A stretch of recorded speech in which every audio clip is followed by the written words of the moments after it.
You're listening to the Clean Comedy Podcast with James Creviston and Luke LaCoy.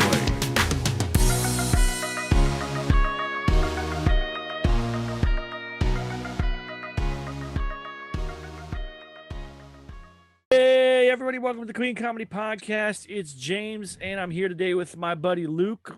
And hi. Yeah, and we are going to talk some crazy stuff. The future is here. Before we jump into today, I just want to remind you guys, if you didn't hear the little drop snippet that I dropped the other day, we have a subreddit. If you go on Reddit, we have the Clean Comedy Podcast subreddit. It'll be our Clean Comedy Podcast. So you can go on there, and then Luke doesn't know this because I didn't tell him. I just made it up. But we're going to take, I'm going to post a Q&A for every month. And then at the end of every month, we'll do a Q&A episode where we read the questions from Reddit, and then we answer those questions. So I thought it'd be fun. Yeah. We're not even one full day in. We have one new member that joined. It'll just keep snowballing. People keep coming. So no matter where you are in the world, this is a great way for us to help you, because you can post there, and we're gonna take it seriously. I really want to help community. Joel Byers really inspired me a lot. Robert G. Lee, who I've been working with, has inspired me a lot. I just really see a need and a love for creating a space for comedians, because sometimes, and listen, I love Reddit. There's a lot of cool stuff there. So there's some good people, but there's also a lot of negativity, unfortunately. And so in some of those subreddits related to comedy, I'm not going to say which ones, there it tends to be some negativity. If you post something good or you're trying to help people, you know, sometimes they can turn on you and give you a bunch of downvotes or whatever and stuff, or call you names or whatever it is. So this is a positive community. I'll boot anybody who does that kind of stuff. That's not what I'm about. That's not what we're about. And I get it. I'm all free speech, but I'm also all about respect. So if you can't respect people, then you don't deserve to be there. Sorry. All right. So having said all that, the negative out of the way, we're gonna get into something.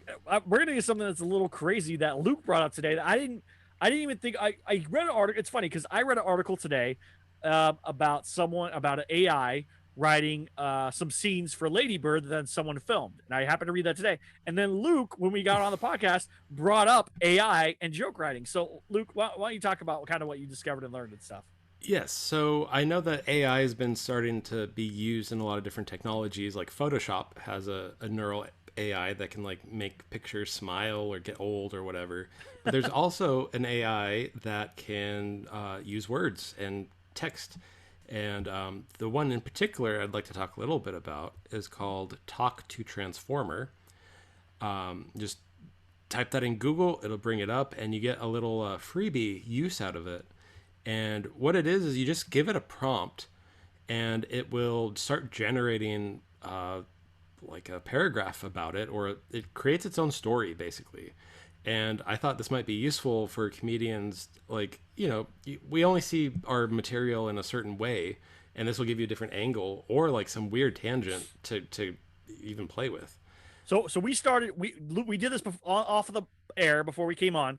I gave him Henry Youngman's old prompt, right? We all know the joke, take my wife, please, right? That's the thing. So I just said, hey, let's do the setup, take my wife, and see what we get from there. Like, is it gonna do Henry Youngman's thing? Is it just gonna go take my wife, please, and then we're there? It understands jokes. What did it do instead? Or what did it do? So yeah, I just said take my wife, comma, and then this is this is what I came up with. Take my wife, for instance. She grew up all around this stuff. She's got a family history of brewing going back to the Prohibition days.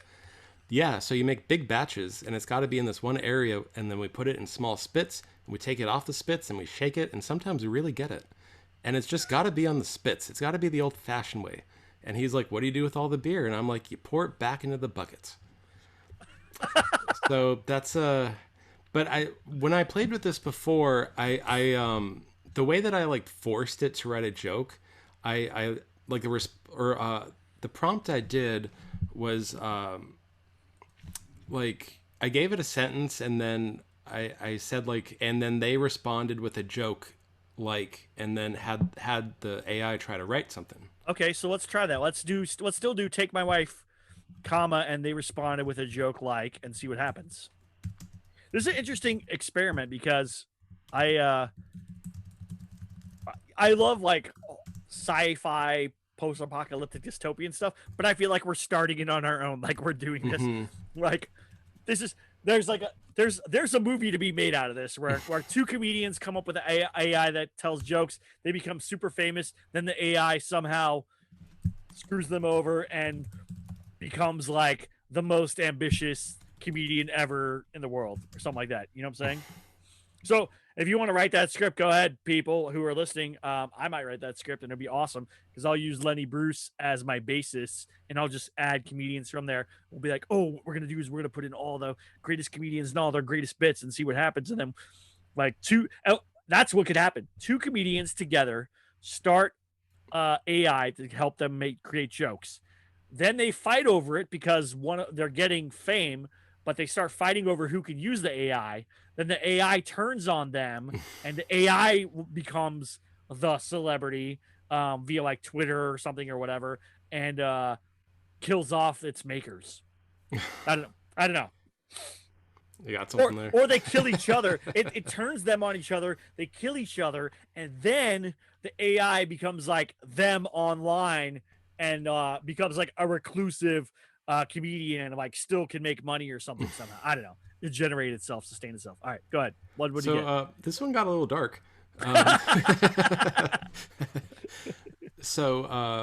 Okay, take my wife. And then the comedian responded with, my father was a terrorist. I'm a terrorist. He was a nice guy. He was a terrorist.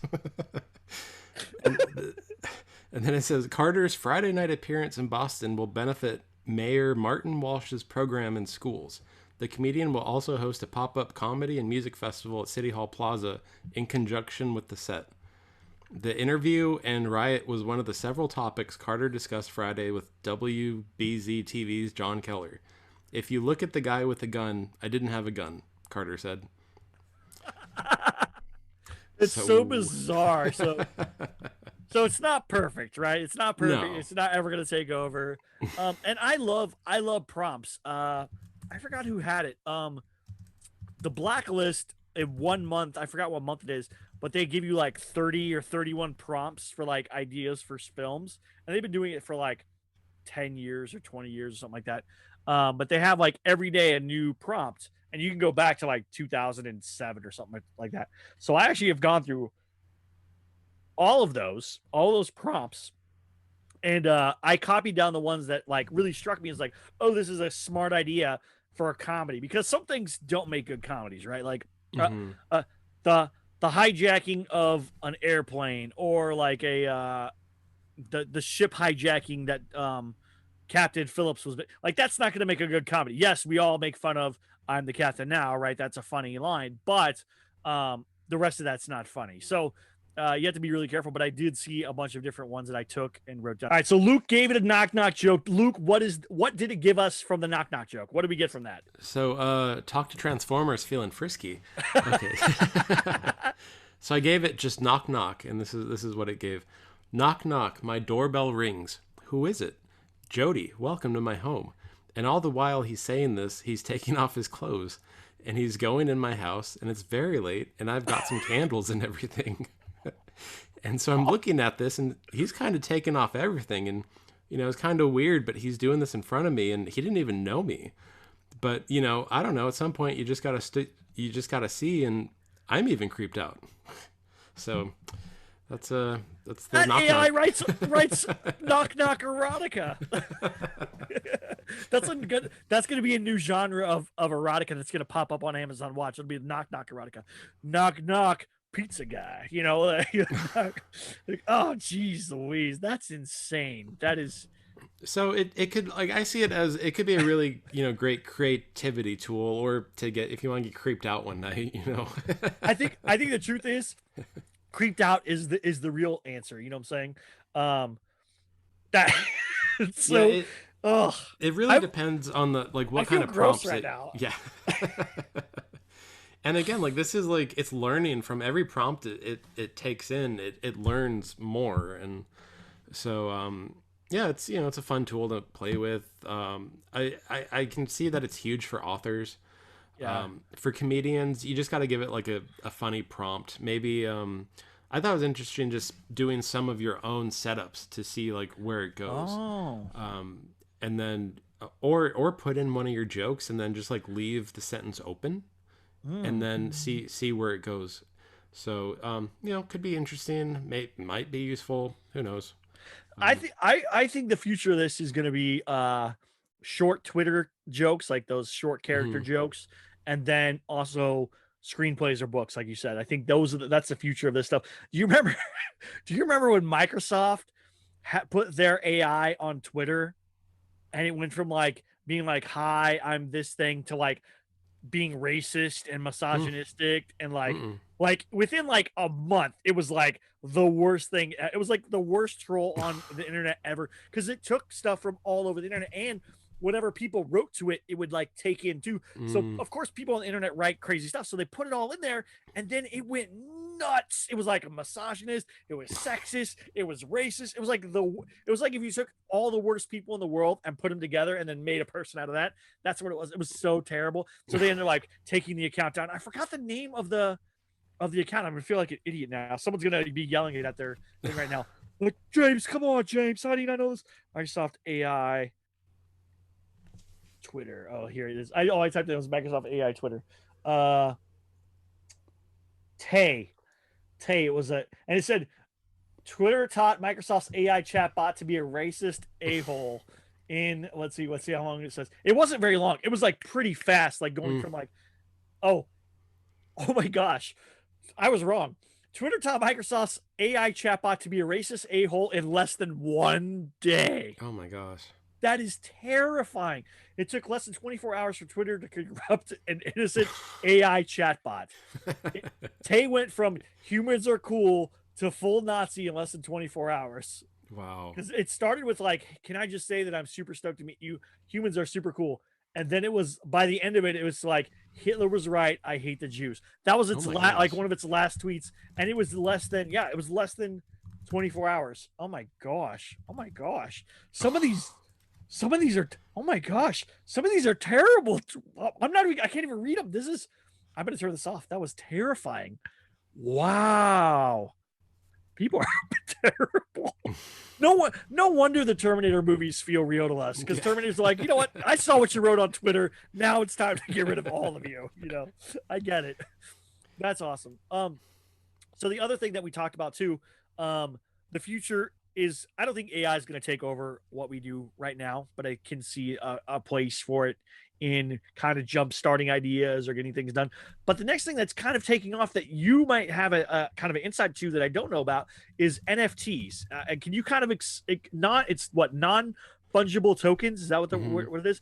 I don't know what they exactly are. Are they like Pokemon cards, just like digitally traded? I have no clue. So I know you know a little bit about this, and you're working on how to design this stuff. And I think people will come to you, comedians who want to do something for an album, or a special, maybe a meme or a special something like that. They could sell that non-fungible token or whatever, and they need people to produce that. So I know you know a little bit more about it. You're an engineer, computer stuff. Can you kind of explain that to us too? Yeah, for in-depth, listen to Gary V on NFTs. Okay. But at a basic level, my understanding is like an NFT is a way to take any kind of art that you have. It can be a video, it can be a drawing that's all in the computer. It lives in the computer. So anything in your computer, you can take and make an NFT out of it, and it's almost like you're minting it. So once you mint it, it's one of a kind, you own it, and then you can do what you want with it. You can sell it. You can do like releases of it. And it's pretty cool. And like there's Twitters and memes that are being sold, like the original tweet and the original meme. But as an artist, I think that there's gonna be a lot of uses for it. And not only like if like, for instance, I made a doodle of, it's a quarter that has a bite out of it. Like someone took a bite out of it, and I called it a Bitcoin. And so it's a real simple doodle. And I minted it on a website called OpenSea. You can mint for free. And now, since I minted it, it lives in my Coinbase wallet. There's a section for NFTs, so I have my little doodle with me always now. And then if I want to sell it, then it costs some Ethereum to sell. But again, like if you're an artist, it's pretty cool that you can turn your art into a digital, like kind of like digital asset. Right. And what's even cooler is that within the asset, once someone buys it, you can embed like a special download perk.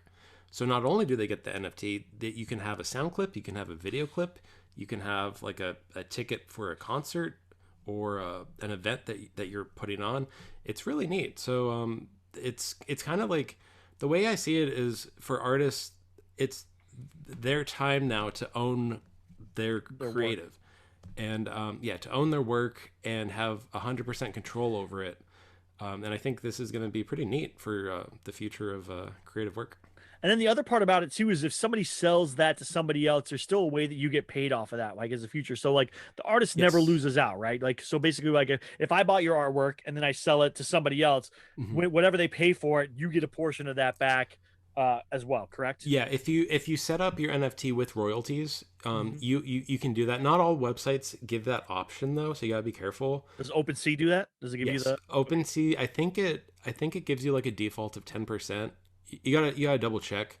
But yeah, so if you make sure that you have that royalty, then every time it's sold after you sell it, you'll get 10% of the royalty back to you. That's so amazing. And I think that's right. I think that artists, because like we've seen this before, like they do it in movies. So I don't know about real life, but like an artist will sell artwork for like $50,000, and then they'll be like, "Oh, I sold that. That art's worth $10 million now." Well, the artist is never going to see any of that, right? Because the person selling it is gonna keep it or whatever.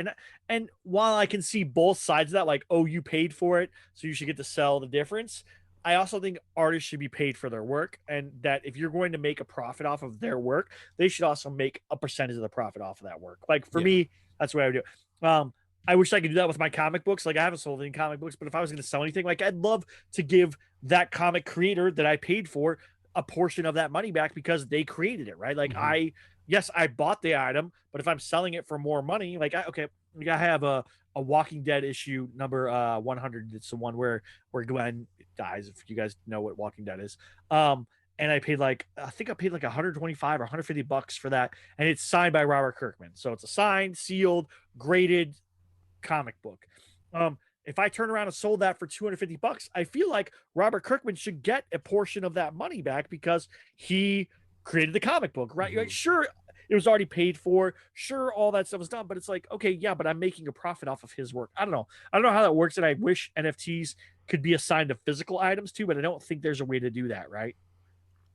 No. Well, unless it's like the NFT like opens up a locker with a physical item in it or something, like a QR code that'll open something else. Okay. So that'd be cool. So if you guys want to know all about that, I think Luke is going to try to do something on Fiverr where he helps people do NFTs, and I think that would be a good thing, and maybe be based on a digital size, like how many gigs or whatever it costs, or a percentage of something. I don't know. There's got to be a way to do it, but I think NFTs are going to be a big thing. And the comedians, I think the big thing for them is going to be maybe making a joke that only exists on this one NFT. Like, yes, you've told this joke, but now maybe you're going to retire that joke. So you take that joke, you put it in an NFT form, maybe it has like a meme or you as the cover or something like that, you doing that particular joke. Then you retire that joke, you sell that NFT. That NFT contains that audio or video file of that joke, and then it's gone forever. That person owns that joke. You no longer do it anymore. It doesn't exist in the world except for in that NFT. And you sell it for, $100 or $1,000, or if you're Jim Gaffigan or Jerry Seinfeld, maybe $1 million. And I think that would be good. I think that's what Jerry Seinfeld should do, is go take his old jokes, see if he has a video of that or the audio of it. Take that joke, turn it into like a him in that time period picture or whatever. Have that whole thing put together, sell it for a thing. Because I'd buy like if Jerry Seinfeld was selling one of his jokes, it's my joke forever after that for $1,000. I'd buy it in a heartbeat, because why not? Well, there is the option to retain copyright though. So what does that mean? So if he wants to retain the copyright on the joke, he still owns the joke, but you just own the digital version of the joke. Oh, so he can still tell the joke. Yeah, if they retain the copyright. But I think the coolest part would be like you retire that joke. It doesn't. No one else in the world will ever hear that joke again. That I think would make it more valuable. I think if you're still doing that joke, it'd be like, why? I can go see you do it on stage or watch it on YouTube, or you know what I'm saying. So like, but if you retire that joke, it'd be great. And that would be great, like for, I mean, all the, you know, the Chris Rocks and all of them to like, auction off like their, and then you own that joke. Like then you're owning history basically at that point. If Chris Rock ever sells his daddy joke, and if you guys aren't familiar with it, be like, mama, mama, mama, everybody loves mama, but nobody gives about daddy. Like if he sells that joke, like I will literally buy that joke. That is one of my favorite Chris Rock jokes of all time. What does daddy get? The big pork chop. And the reason I love that joke is because not only is that joke hilarious, but he also took that joke and turned it into an episode of Everybody Hates Chris. There's that exact episode where Terry Crews is the dad and they fight, and it's all about the pork chop that's for their dad. It's such a, like, those two things tying together. If he like somehow took that video clip from Everybody Hates Chris, put the daddy joke over that, and like that was the NFT, dude, I'd buy $1,000. I'd pay that for no problem. I don't have $1,000 right now, so Chris, just wait. But when you're ready to do that, let me know. We'll do it. I think it'd be awesome. Well, thank you, Luke. Where can people find you at? Luke LaCoy, mostly Instagram. I'm the most active. You're most active. And don't forget to go to our subreddit, our Clean Comedy Podcast. It's growing. There are people going on there. We're seeing a lot more action. There's Q&As every month. So we're going to do monthly Q&As, which means you guys will get to ask questions. Luke and I will give answers. We might even bring other comedians on to come give answers. So we can pull some of our friends, some of the people that we had on before. So if you have particular questions or something that maybe we don't know, we can pull Robert G. Lee, David Studebaker, Darren Carter. We have so many people that are our friends that are willing to come and talk to us. So that's what we're working on. And we have some great people coming up soon. I don't want to call people out yet, but we have a movie, like comedy writers that created a movie for less than, I think it cost them $10,000. So that's insane. Like we're going to get to see behind it, and they all wrote it. They all work together. So they're all going to come on. Then we have a fictionalized scripted podcast that is doing well. It's getting some heat and stuff. And I've worked with this guy. We actually did it here. He was one of the sponsors of Huron City Radio. So that's coming, and we're going to talk to him about what it takes to create a scripted podcast, because this isn't scripted. What we do isn't scripted. We have some notes, or we write down stuff, questions we ask, but it's not scripted, and we kind of go off the cuff. But this is a written down, scripted, acted out, like with sound effects and songs and like just all kinds of crazy stuff, and voices and voice actors. And so we're going to talk to him about that. And then we got some other people that I'm reaching out to. I'm hoping that we're going to get them, some bigger name comedians that I'm really hoping come. So if you know people, or if there's certain people that you want on, please let us know. I'm trying to get in touch with some people. So we would love to have it. And what I would like to do, I'm seeing that there's a large amount of downloads in India. Okay. Which that excites me. What I would like to do is, if any of you that are listening in India know a comedian in India who speaks pretty good English, because I would hate to misunderstand somebody or not understand them. So if they speak English and Hindi, that's okay. Who is doing well in India, who you like, who's blowing up. Don't say Russell Peters. Like, I know Russell Peters is Indian Canadian, but like that's not what I'm saying. What I'm saying is like somebody who lives in India, who is doing comedy, who is like a comedian that give them our email and have them email me. I will set up a different time, because I know time zones are kind of weird with that. And we would love to have them on, because I would love to talk about what's happening in India, because it sounds like comedy is really blowing up and growing there. And I don't know any comedians from that part of the world. So if you're listening to this in India, you know of somebody, pass our information on. We're more than happy to talk to them. We would love to have them. If they have a book or an album or whatever, you can send it our way. We'd be glad to listen to it. We seriously, I want comedy to spread across the world. I feel like comedy is like love, right? We could share it around the world. People will be happier. When you laugh, you can't be angry. You can't be upset. Can't be mad at people. You just laugh, man. It's just great. So thank you so much for listening. Please like, subscribe, and have a wonderful day. Bye.